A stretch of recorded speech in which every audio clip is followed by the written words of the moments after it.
And now, broadcasting from Titletown, USA, here's Joe Simon.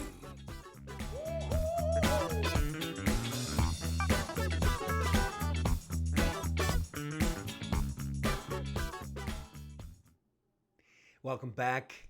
Appreciate your time and your interest. And this is sort of my part two to some of the postings on my social media that I've been sharing over the last few days as we continue to gather information that's out there, public information on where America stands on how much we have in 401ks and retirement plans. The average American overall right now in June of 2026 has less than $200,000 in their 401k. This could be anyone from the age of 20 to 70 years old. So it really is an interesting comparison when you see the age groupings, but it's really not a lot to brag about. And if we keep doing the same thing, we're just not going to get there when it's time for our retirement. I hope you can agree with that with me. So what we're going to attempt to do today is some feats of great strength. We're going to look at a case quickly and also look at the solutions. And we're also going to look at how annuities have been plugging in to this as a solution. And if you follow me, you know that every so often I talk about this tidal wave of growth reported since about 2020, 2019, and here we are in 2026, as annuities have continued to capture Americans billions of dollars. This could be qualified money such as IRA or 401k or 403b money. It could be non-qualified money, money that has been saved and paid tax on, and people moving that money. Billions of dollars have been moved into these over the last several years, setting records several years in a row. Now, as we sit in 2026, it looks like we're off and running, but they're not reporting any records being set this year. So perhaps consumers are taking a bit of a breath as we look at what's going on out there in the world around us and all the alternatives and all of the things that have been happening. And you don't have to be looking too hard to see all of the changes we live in. But let's get on with this case here. And I'm just going to kind of walk through it and then explain it to us. So basically, what we have here is a one size does not fit all solution. Let's start with that. Annuities are not silver bullets. They don't solve all of our concerns, challenges, or problems, but they certainly have changed over the years, over the last 20 to 30 years, and in particular over the last 12 years, as I said earlier, record-setting years in the last 6 or 7 years. But what we have here is I'm going to just peel through 4 typical types of annuities that we've been using. And I think you'll see with the one case that we'll quickly go through today, maybe why these are considered when we look at these types of things. So you've probably heard them, but I just want to kind of set the stage, the tools that we use in the trade when we look at a client's case. So the first one that gets a lot of chatter is the multi-year guaranteed annuity, MYGA. Some people call it a CD alternative. It seems to look like that, but it is not. Remember, here's rule number 1. Annuities are insurance policies. Annuities are underwritten and the risk is carried by insurance companies. So I've had smarter people than me say, so why wouldn't you want an insurance company to carry that risk? They take an actuarial, a scientific, and an economic approach to building these vehicles called annuities. The foundation, the format, the design that it stands on is a very powerful thing to know about. And we'll get to that in a minute, how that plugs into some of the guarantees that have been really attracting consumers in America today. But back to this multi-year guaranteed annuity, the CD alternative maximizing fixed growth, uh, tax-deferred accumulation for pre-retirement, ideal for people in that 55 to 60 plus category, still working, who want to have some kind of safe haven for some of their money. Maybe not all of it, although we do have clients that have taken a significant portion, particularly later in life, and buried it in something like this for a term, for a period of time, not the rest of their life in some cases, but they're locking in with a multi-year guarantee of return. And that's something powerful to know about, and in many cases beating what you would say a CD might be doing. We always have to be careful in making the comparisons because there are big differences, but they do feel a lot the same when we sort of put them side to side, and then we start to walk through them. The other annuity out of four that we're looking at here today is a single premium immediate annuity, a SPIA, a single premium immediate annuity, the instant personal pension, some people like to call it. It fits perfectly for someone ready to retire immediately and wants their money over a period of time, sort of on a guaranteed payout basis, an allowance basis, creating somewhat of a paycheck feel to it. It maximizes cash flow via a higher payout rate because every payment is a mix of principal and interest and a mortality yield reflection. A SPIA provides a higher contractual cash flow than particularly any other safe investment tool for older clients. Older clients being now they're in their 60s, 70s, 80s. Here's another one, a traditional fixed annuity. This is probably the simplest one to explain. Possibly the oldest of all of the annuities. The annuity concept, by the way, goes back to the Roman Empire and how they would create incentives to retain the Roman legions, the soldiers. The soldiers lived off of a pension that was accumulated into that original fixed annuity idea. I don't know how long they had to be a soldier, but they were career soldiers, and at retirement, the Roman Empire promised them a pension. And the pension was supported with this, what we still use today, this fixed annuity concept. So let's walk through this quickly, just historically kind of interesting. It's has stability and capital preservation. It's typically suited for conservative clients who have a primary goal of protecting principal and just knowing what they're going to receive for a long period, possibly for their lifetime. Liquidity with safety balance is part of this. That's the traditional fixed annuity. And then along comes in the early 2000s, some might even say this came out in the 90s, something called the fixed indexed annuity, or a FIA, fixed indexed annuity. That is a safe growth engine. It's tailored for individuals who want the opportunity for higher returns. They have access to choosing mirrored indexes to give them a taste of the market, but it's not exactly in the market. It's an insurance company created mirrored index. So when we say a 500 S&P 500 index, it mirrors that, and it's built by the insurance carrier and their investment people to emulate what's going on in the S&P 500, but it has some let's call them speed bumps. First of all, the fixed indexed annuity has a floor to it. So unlike other types of security products, for example, when the market goes negative, it drops below zero. It could go to negative 30 and beyond. The fixed indexed annuity has a floor of zero. So when the market's traveling southward, it stops at zero. That's an interesting benefit built into these. It also has a ceiling.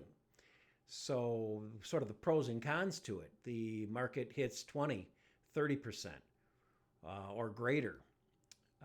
Typically, we know the caps when we select these. You and I, we select these to park our money in inside these fixed indexed annuities. And the caps might be around 12, might be around 18%. That's just an example. So here's a real time picture of that. So the market, let's say, goes to 24% in a year, but you have a cap in the index option you chose within your fixed indexed annuity of 12%. Your ceiling then is 12%, and you do not get the rest, anything made after that. Well, you might say, Joe, I like the 24%. Why couldn't I get a little more than 12? My answer is, well, the same goes the other way when the market goes negative 13 and it stopped at 0. You didn't get a negative 1, you got a 0. You didn't go backwards. Your assets were preserved, and it makes for a robust way to enter the market the next year as we run at another growth rate of return. So that's a little bit about the fixed indexed annuity solution. What we want to do now quickly is get into a case that we recently worked on. This was a gentleman who was 64 going on 65, a significant amount of money in his 401k. I believe it was $600,000 in his 401k. He was married, and he wanted to keep the money untouched until age 70 when he wanted to retire. So he wasn't flipping on the switch for Social Security benefits. He wasn't tapping into any other retirement investments he had. He wasn't planning on tapping into his 401k. He was planning on working full time until age 70, and at that time, all the switches would be flipped. He would go to Social Security and start to collect Social Security benefits. He'd go to his 401k and begin to sort of allowance dollars out of that. Many other types of assets he had, really, he was pushing that off until this magic age of 70. And why do people do that? The quick note to that is because at this point we know that when we push off the date, let's say from 62 years old to 70 years old, Social Security benefits differences are as much as 30%. So if you're someone that has a perspective on Social Security being around and you love your job or feel you want to keep running to the finish line of age 70, these are things to consider. And that's the case that we have here. He was married. He wanted to work till 70. He was 64 going on 65. He had about 5 more years. So some of the strategies we used here in this particular case was he was concerned about this portion, the $600,000 or $700,000 that he had in his 401k, and the choices that he had in his employer's 401k. He was actively participating in it. He was actively employed there. He didn't like the choices. He wanted to have something more along those lines of that fixed indexed annuity. He likes the pension idea. And by that, I mean at retirement, he can flip a switch and there's going to be a guaranteed payout for the rest of his lifetime. So he lives till age 70, retires, and lives another 20 years to age 90. Cost of living continues to increase. The Social Security is the icing on the cake. He wasn't counting on that being his sole source of getting him through his retirement years, but he said that would be the icing on the cake. So that's a note to make in this case. And what's interesting about it was what we were able to do is take, in this case, he wanted to take half of his 401k money and do an in-service withdrawal, which is a non-taxable event from his traditional 401k. And we moved it into a fixed indexed annuity because, like I shared earlier, he liked having access to these mirrored indexes managed by the management companies, these insurance companies, when they build these FIAs higher. Smart people on Wall Street that invest multi-millions and billions of dollars. So he had multiple choices within the fixed indexed annuity that was built for him, that was designed for him, selected. We made some comparisons, and he said, I like number one, still feeling like I'm a little bit in the market. In this case, there was a 12% cap, a ceiling. That didn't bother him. He liked having the zero floor, which meant he never went backwards, and who knows when the market's going to drop negative, and he liked that peace of mind and that security, that insurance blanket, that foundational floor, the zero floor. This is when zero can be our hero, I guess we could say that. So back to the case. Interesting. And we're walking through it, and he liked, like I said, the guarantee of income. And in this particular case, as the income paid out, he could stay in these mirrored index choices throughout the rest of his life, even when he's receiving the payout on an annual basis. So as the index continues to grow and move forward in a positive way, that was also shared in his payout annually. So the beauty behind this particular design for this particular client was if there was growth, he would receive that growth in his next paycheck for the next year. If there was loss, he never went backwards. It was guaranteed. So you think about that for a minute. Powerful word, guarantee. We have to be very careful when we use that word and how we understand that word. I think you can agree with me on that. So the beauty behind this is, as I mentioned earlier, economic, scientific, and actuarial fact is built into an annuity. And we can get into the actuarial fact in particular at some other point, but the beauty behind how they do this, and remember it's an insurance product, is they use their actuarial tools over time, several years of building these types of products and knowing when, we'll call him Mr. Smith, came in at age 64 and a half, and what his health background is, although they don't really ask any health questions on something like this, but where he lives in the United States, what his age is, and the type of income that he's bringing into this. There's some actuarial formulas they use to kind of project the possibilities of when his death would be. So his goal was, I want this money for the rest of my life. The insurance actuarials on their whiteboard is saying, and that's probably going to be about to age 90. And if you know anything about insurance actuarials, they're not wrong a lot. They make a living out of formulas and being right. So that's my answer to how can they do this? How can you say a guaranteed lifetime income during retirement? That's how. And I'd love to talk to you more about that. It's a very interesting, very compelling story that goes back to when? The Roman times. They've worked these actuarial formulas to an art today. So that's sort of the solution. And the kicker to this, which is interesting, is he had no long-term care insurance to cover his costs in the event he needed long-term care or assisted living. And in this particular case, he's married. His wife's the same age. They're within a few days of each other with their birthdays, actually. And his biggest concern, his biggest burden was, I want to make sure that there's money left for me or my wife in the event one of us or both of us needs long-term care. And we were able to put a rider on, and a yellow flag should go up, because if you read all the journals and the periodicals, one of the warnings is know the surrender charges and an annuity ahead of time. Know what the advisor's getting paid. What is the commission on this versus something else? And then the other one is riders. Look out, they always have a fee attached. I agree with all of those, and those are all things that should be disclosed in the conversation, which was in this particular case. He liked it. It was worth the cost for him. Again, building in for a slight cost annually.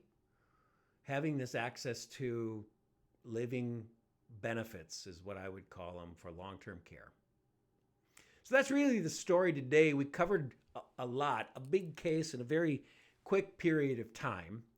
And what I find interesting today is this is something that more and more Americans can get into as we look at that average person's average 401k has less than $200,000, and we need to, here's the walkaway today, understand the rule of beneficial money. What is that rule? The rule of beneficial money? Have you heard of that? The rule of beneficial money is having your dollar do more than one thing for you. So if it's in a 401k right now, it's working really hard and really smart at doing one thing, and that's growing for you in your retirement in the future. Big, beautiful thing to do. But if there's more, based on this particular case we just shared today, multiple things and multiple guarantees that you can lock in on, definitely something to think about as we grow and try to have a prosperous life. You've been listening to the Joe Simon Podcast. Big ideas with powerful stories and real-time solutions. Business succession planning, executive benefits, employee benefits, tax beneficial savings, and more. Remember, information discussed here today is dated and not specific to your situation. Always seek personal counsel from qualified advisors. Joe Simon is a licensed insurance agent in the state of Wisconsin. Licensed to advise on accident and health, life insurance, disability insurance and annuities, as well as qualified long-term care insurance.